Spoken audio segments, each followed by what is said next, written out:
গোবিন্দ বলছে সর্বপ্রভু তোমার কি করবে, তোমার পদসঙ্গ পদসঙ্গ আমার অঙ্গ চালাবার শক্তি প্রভু, তুমি না করলে আমি যাবো কি বলে? দেখো আমার অঙ্গ চালাবার শক্তি নেই, তুমি যাও দিতে চাই বলা সত্ত্বেও করছেন না।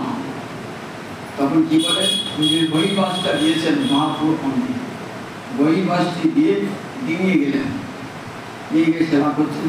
মহাপ্রভু দেখছেন সব আস্তে আস্তে বিদ্যা উঠেছে, অনেক করেছি গোবিন্দের খাবার সময় তাদের গোবিন্দ যায় না, চরণ টিপছে, চরণ সম্মান করছে।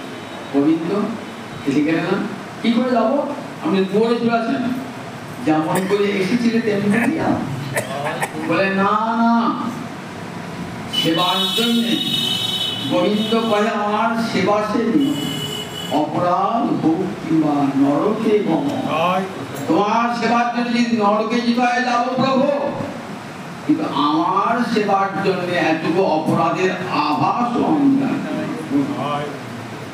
জগৎকে দেখালেন যে দেখো কৃষ্ণ সেবা করতে যদি অপরাধ হয়, তাহলে যদি গোবিন্দের তুষ্টি হয়, তাহলে সে অপরাধটাও অপরাধ নয়।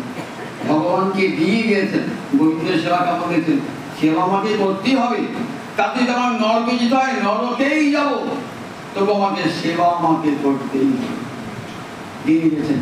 আর দর্শনে আসছেন না নিজের সেবার জন্য, সুতরাং নিজের সেবার জন্য জগৎকে দেখালেন কেমন গোবিন্দের কেমন সেবা।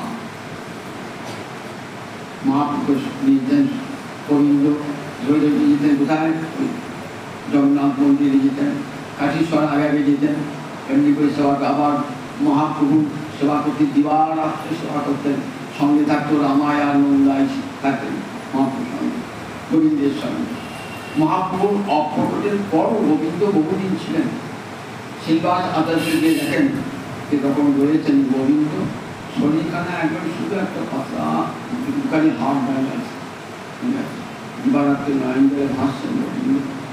মহাপ্রভু তাহারি শ্রীনিবাস আচার্যকে করে তুলে দিলেন, সেই গোবিন্দ মহাপ্রভুর অঙ্গ সেবা। এরপরই ব্রহ্মানন্দ পুরী মহাপ্রভুর গুরুদেবের সতীর্থ। মহাপ্রভু বলেছেন ঈশ্বরপুরী, ঈশ্বরপুরী কাজ যার কাছে যেখানে মহানন্দ পুরী কাছে সেখানে ব্রহ্মানন্দ পুরী যেখানে। ব্রহ্মানন্দ পুরী কোথায় এসেছেন, নীলাচলে এসেছেন মহাপ্রভুর সঙ্গে সাক্ষাৎ করতে এসেছেন। সাক্ষাৎ করতে আসেন না, এসেছেন, এসে পুরীতে উঠেছেন। তখন মুকুন্দ বলছেন প্রভু ব্রহ্মানন্দ ভারতী